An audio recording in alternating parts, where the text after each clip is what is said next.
Biasanya saya berangkat dari rumah pukul 6:03. Saya tiba di gerbang sekolah pukul 6:06. Jadi total lama perjalanan saya dari rumah ke sekolah adalah 3 menit.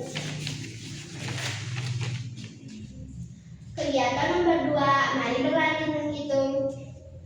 Soal nomor 1, waktu perjalanan Andi. Rumah Andi berjarak 2 km dari sekolah. Setiap pagi Andi diantar ayahnya menggunakan sepeda motor dengan kecepatan rata-rata 1 km setiap 3 menit. Pertanyaannya, berapa menit waktu yang dibutuhkan Andi untuk sampai ke sekolah? Saya menggunakan cara perkalian, yaitu 2 km dikali 3 menit.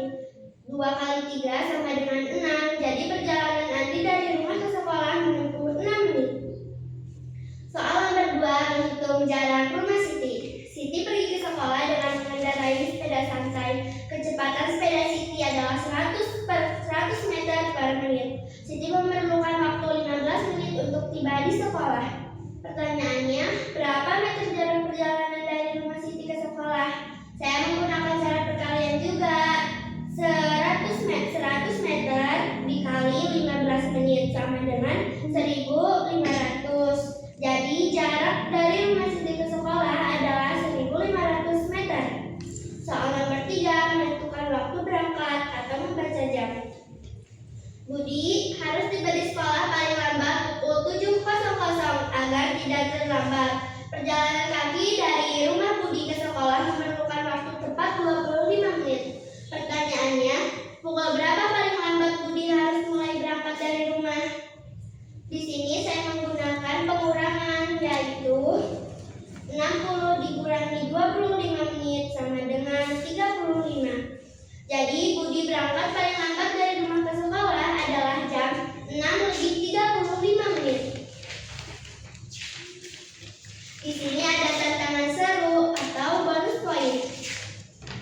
Rumah Edo berjarak 3 km dari sekolah dan Edo berjalan kaki dengan waktu tempuh 30 menit.